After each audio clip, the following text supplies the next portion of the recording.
ओम शांति। आज 8 मई 2021 के मधुर महावाक्य है और आज की मुरली बाबा की विशेष है कि कर्मातीत स्थिति को प्राप्त करने का मुख्य पुरुषार्थ क्या है।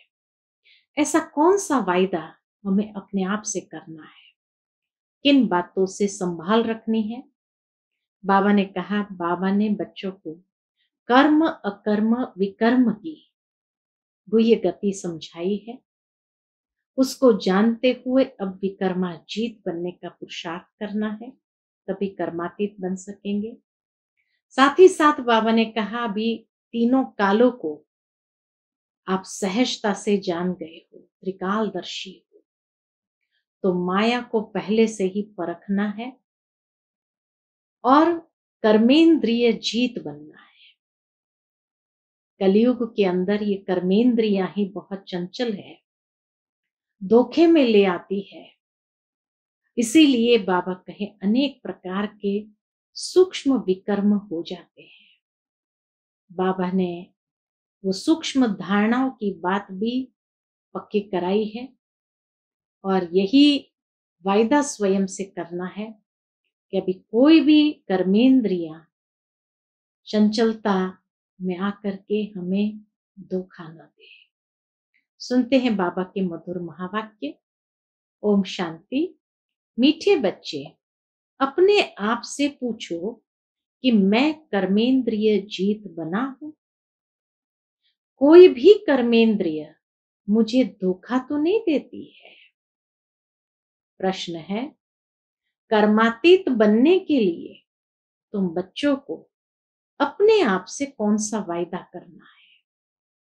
उत्तर, अपने से वायदा करो कि कोई भी कर्मेंद्रिय कभी भी चलायमान हो नहीं सकती।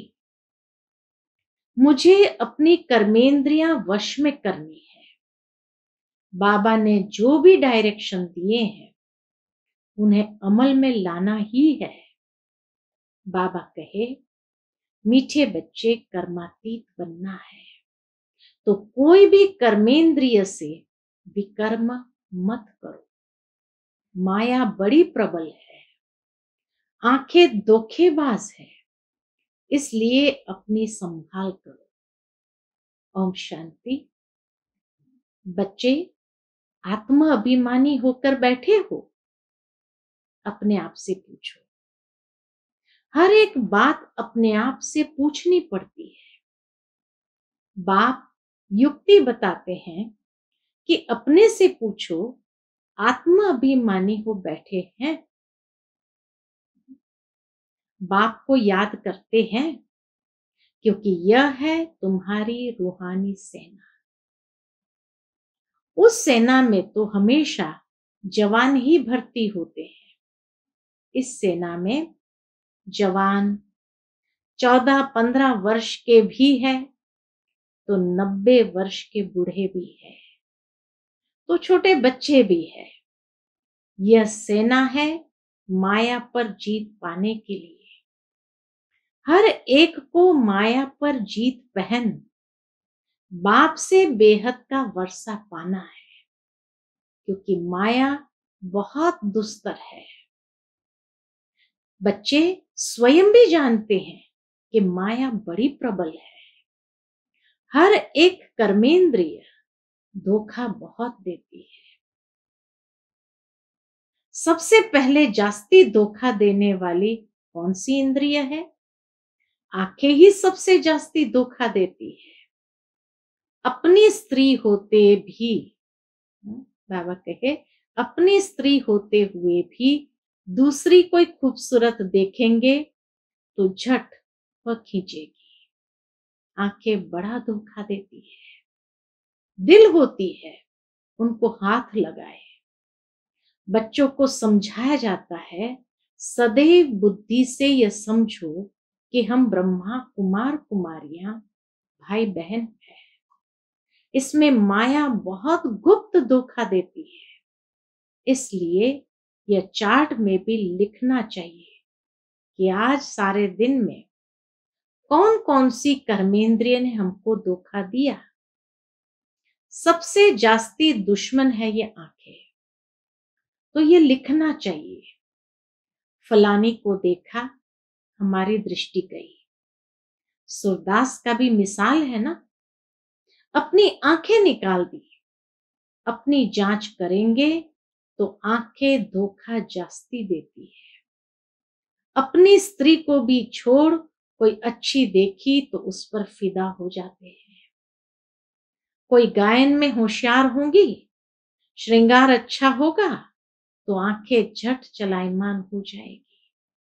इसलिए बाबा कहते हैं ये आंखें बहुत धोखा देती है।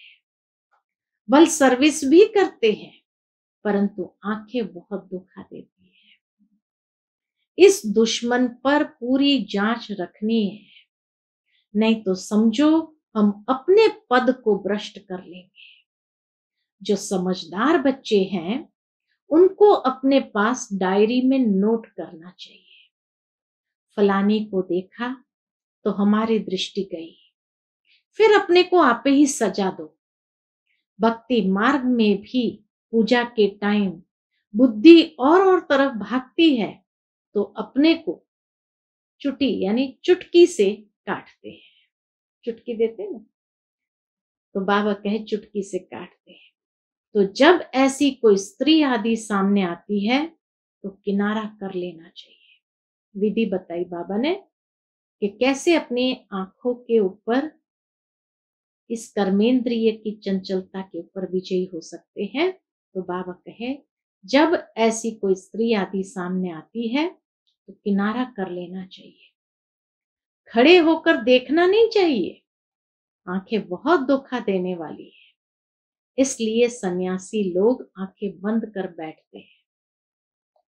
स्त्री को पिछाड़ी में, पुरुषों को आगे में बिठाते हैं। कई ऐसे भी होते हैं जो स्त्री को बिल्कुल देखते नहीं है। तुम बच्चों को तो बहुत मेहनत करनी है। विश्व का राज्य भाग्य लेना कोई कम बात थोड़ी है। वो लोग तो करके 10, 12, 20 हजार, 1-2 लाख करोड़ इकट्ठा करेंगे और खलास हो जाएंगे। तुम बच्चों को तो अविनाशी वर्षा मिलता है। इसीलिए बाबा कहे ऐसे छोटी छोटी जो गफलत है उससे अपने आप को बचाना है। तुम बच्चों को तो अविनाशी वर्षा मिलता है, सब कुछ प्राप्ति हो जाती है। ऐसी कोई चीज नहीं रहती जिसकी अप्राप्ति के लिए माथा मारना पड़े। कलयुग अंत और सतयुग आदि में रात दिन का फर्क है, यहां तो कुछ भी नहीं है। अभी तुम्हारा यह है पुरुषोत्तम संगम युग। पुरुषोत्तम अक्षर जरूर लिखना है।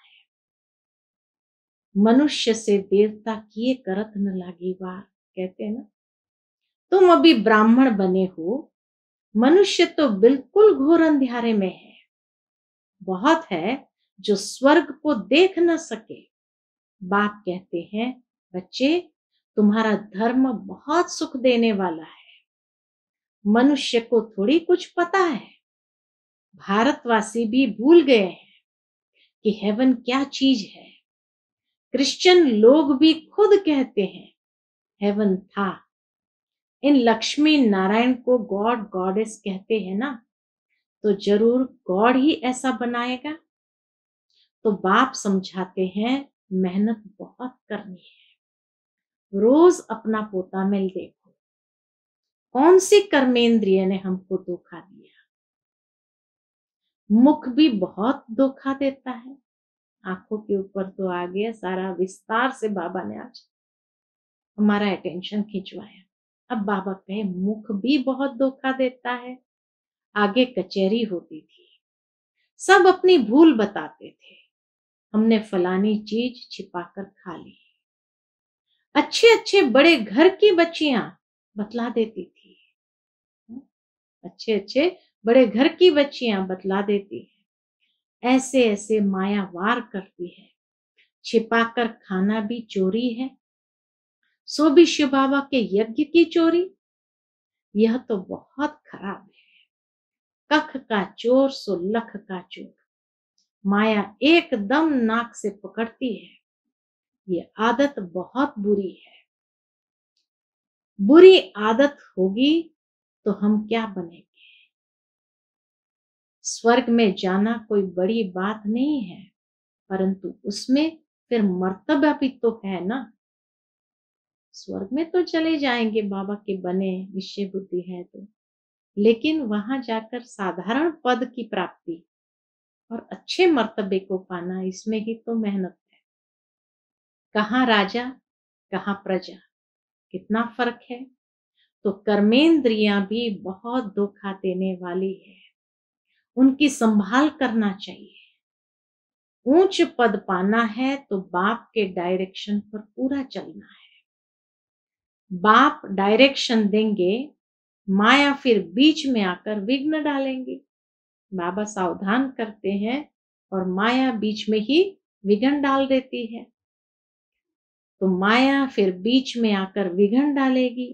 बाप कहते हैं भूलो मत, नहीं तो अंत में बहुत पछताएंगे। नापास होने का फिर साक्षात्कार भी होगा। अभी तुम कहते हो हम नर से नारायण बनेंगे, परंतु अपने से पूछो, अपना पोतामेल निकालो। बहुत है जो मुश्किल समझकर अमल में लाते हैं, परंतु बाबा कहते हैं इससे तुम्हारी उन्नति बहुत होगी। सारे दिन का पोतामेल निकालना चाहिए। यह आंखें बहुत धोखा देती है। कोई को देखेंगे तो ख्याल आएगा यह तो बहुत अच्छी है, फिर बात करेंगे, दिल होगी उनको कुछ सौगात दूं, यह खिलाऊं, वही चिंतन चलता रहेगा। बच्चे समझते हैं इसमें मेहनत बहुत बड़ी है। कर्मेंद्रियां बहुत धोखा देती है।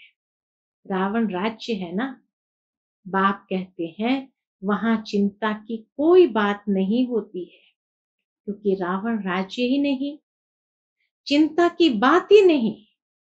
वहां भी चिंता हो तो फिर नरक और स्वर्ग में फर्क ही क्या रहे। तुम बच्चे बहुत बहुत उच्च पद पाने के लिए भगवान से पढ़ते हो। बाप समझाते हैं माया निंदा कराती है। तुमने अपकार किया, मैं उपकार करता हूं। बच्चे तुम अगर कुदृष्टि रखेंगे तो अपना ही नुकसान करेंगे। बहुत बड़ी मंजिल है, इसलिए बाबा कहते हैं अपना पोतामेल देखो। कोई विकर्म तो नहीं किया, किसको धोखा तो नहीं दिया। अब विकर्माजीत बनना है। विकर्माजीत के संबंध का किसको पता नहीं है सिवाय तुम बच्चों के।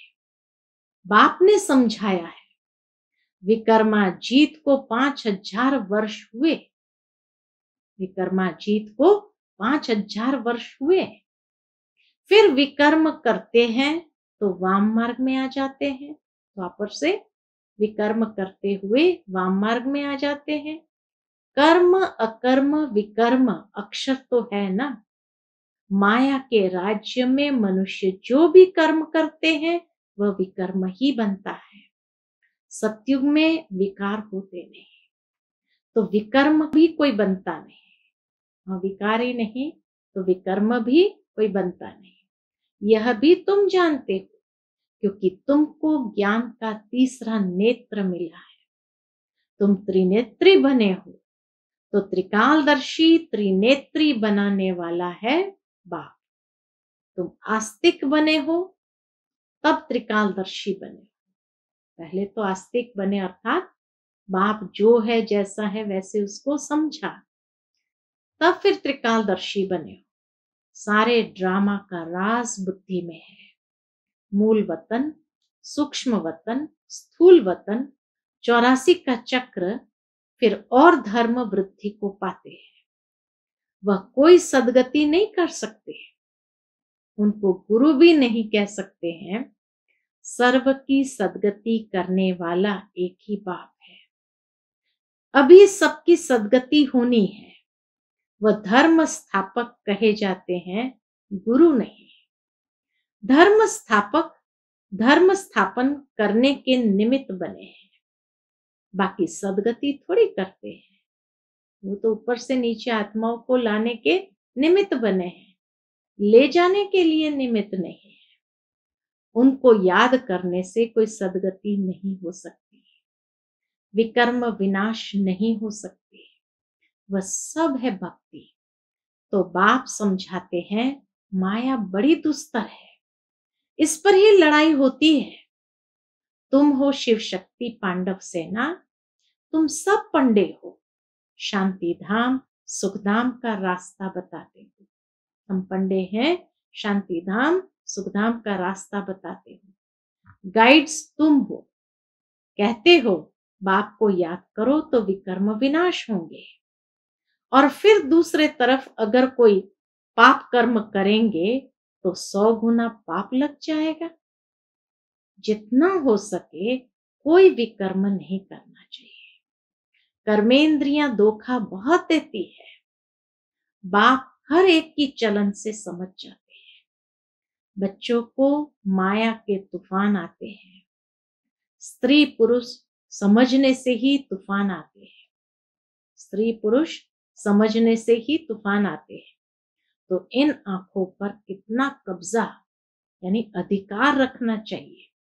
हम तो शिव बाबा के बच्चे हैं, बाप से अंजाम कर राखी भी बांधते, फिर भी माया धोखा दे देती है, फिर छूट नहीं सकते हैं। कर्मेंद्रियां जब वश हो तब कर्मातीत अवस्था हो सके। कर्मेंद्रियां जब वश हो तब कर्मातीत अवस्था हो सके। ये आज की मुख्य अंडरलाइन की पॉइंट है। कहना तो सहज है कि हम लक्ष्मी नारायण बनेंगे, परंतु समझ भी चाहिए ना। बाप कहते हैं डायरेक्शन पर अमल करो, बाबा बाबा करते रहो, बाबा से हम पूरा वर्षा लेंगे, ऐसा टीचर कभी भी कहाँ भी नहीं मिलेगा।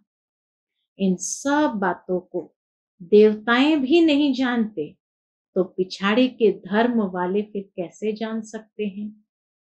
बाबा कहते हैं मैं कुछ कहूं तो भी समझो, ये शिव बाबा कहते हैं।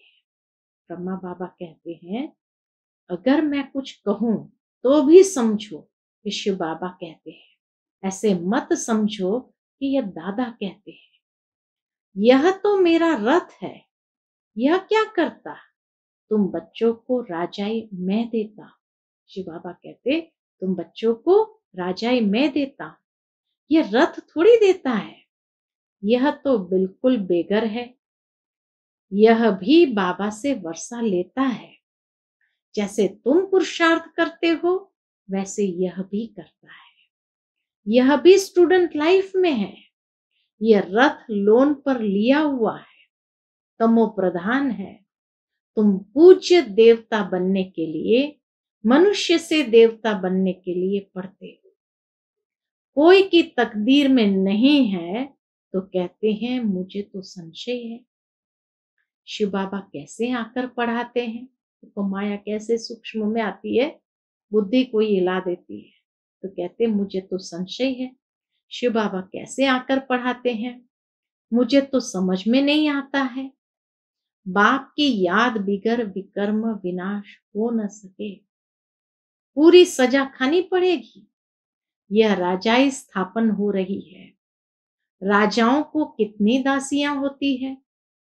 बाबा तो राजाओं के कनेक्शन में आया हुआ है, ब्रह्मा बाबा तो राजाओं के कनेक्शन में आया हुआ है। दासियां दहेज में देते हैं। यहां ही इतनी दासियां हैं तो सतयुग में तो कितनी होगी। बाबा कहे यहाँ ही इतनी दासियां हैं तो सतयुग में कितनी होगी। यह भी राजधानी स्थापन हो रही है। बाबा जानते हैं क्या क्या कर रहे हैं, हर एक के पोतामिल से बाबा बता सकते हैं। इस समय मर जाए तो क्या बनेंगे। कर्मातीत अवस्था तो पिछाड़ी में सब नंबरवार पाते हैं, तो यह कमाई है। कमाई में मनुष्य कितना बिजी रहते हैं। खाना खाते रहेंगे, टेलीफोन कान पर होगा, ये भी बाबा जानते, एक तरफ खाना खाते रहेंगे और दूसरी ओर टेलीफोन पर धंधे की बातें चलती रहेगी। ऐसे आदमी को ज्ञान उठा न सके, यहाँ गरीब साधारण ही आते हैं। शाहूकार लोग तो कहेंगे फुर्सत कहाँ।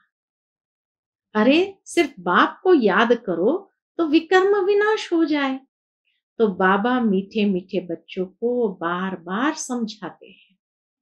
हर एक को ये पैगाम देना है, जो ऐसा कोई न कहे कि हमको क्या पता शिव बाबा आया हुआ है।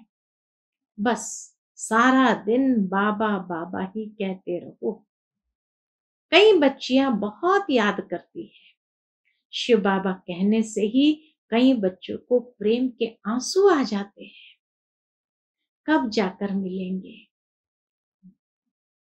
देखा नहीं है। बाबा कहे देखा नहीं है तो भी तड़पती रहती है, और देखे हुए फिर मानते नहीं। संशय आ जाता है। वह दूर बैठे आंसू बहाती रहती है। वंडर है ना, ब्रह्मा का भी बहुतों को साक्षात्कार होता है, आगे चल बहुतों को साक्षात्कार होगा। मनुष्य को मरने समय सब आकर कहते हैं भगवान को याद करो, तुम भी शिव बाबा को याद करो। बाप कहते हैं बच्चे पुरुषार्थ में मेकअप करते रहो, मौका मिलता है तो मेकअप करो। कमाई कितनी भारी है। कोई कोई तो ऐसे हैं जो कितना भी समझाओ तो भी बुद्धि में नहीं बैठता।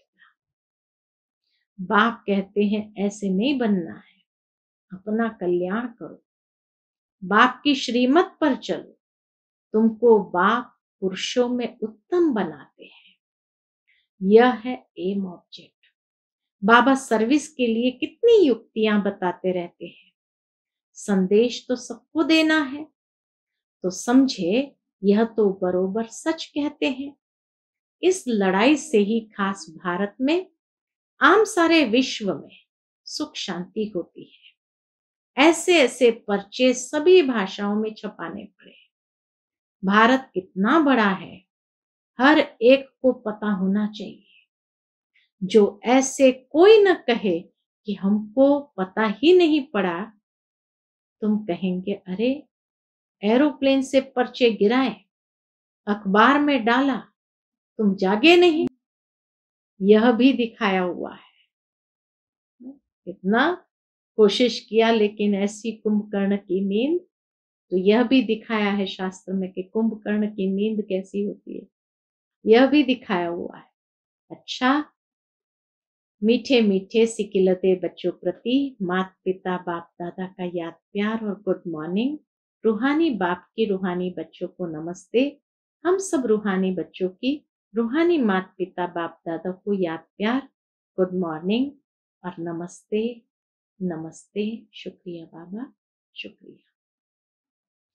आज की मुरली से धारणा के लिए मुख्य सार। पहली पॉइंट, स्वयं में जो भी बुरी आदतें हैं उनकी जांच कर उन्हें निकालने के लिए मेहनत करनी है। अपना सच्चा सच्चा को तामिल रखना है, बाप के डायरेक्शन पर चलना है। दूसरी पॉइंट, ऐसा कोई कर्म नहीं करना है जिससे बाप का नाम बदनाम हो। अपनी उन्नति का ख्याल रखना है, जरा भी कुदृष्टि नहीं रखनी है। आज का बाबा का मधुर वरदान है, देह अभिमान के त्याग द्वारा श्रेष्ठ भाग्य बनाने वाले सर्व सिद्धि स्वरूप भव। देह अभिमान के त्याग द्वारा श्रेष्ठ भाग्य बनाने वाले सर्व सिद्धि स्वरूप भव। देह अभिमान का त्याग करने अर्थात देही अभिमानी बनने से बाप के सर्व संबंध का, सर्व शक्तियों का अनुभव होता है। यह अनुभव ही संगम युग का सर्वश्रेष्ठ भाग्य है। विधाता द्वारा मिली हुई इस विधि को अपनाने से वृद्धि भी होगी और सर्व सिद्धियां भी प्राप्त होगी। देहधारी के संबंध व स्नेह में तो अपना ताज, तख्त और अपना असली स्वरूप सब छोड़ दिया। देहधारी के संबंध व स्नेह में तो अपना ताज, तख्त व अपना असली स्वरूप सब छोड़ दिया। तो क्या बाप के स्नेह में, पूछते बाबा, तो क्या बाप के स्नेह में देह अभिमान का त्याग नहीं कर सकते? इसी एक त्याग से सर्व भाग्य प्राप्त हो जाएगा। आज का स्लोगन है, क्रोध मुक्त बनना है तो स्वार्थ के बजाय निस्वार्थ बनो, इच्छाओं के रूप का परिवर्तन करो। क्रोध मुक्त बनना है तो स्वार्थ के बजाय निस्वार्थ बनो, इच्छाओं के रूप का परिवर्तन करो। क्योंकि अगर स्वार्थ की पूर्ति न हुई तो गुस्सा तो आता है, इसीलिए उनको परिवर्तन करो, स्वार्थ को निस्वार्थ में परिवर्तन करो। अच्छा, ओम शांति।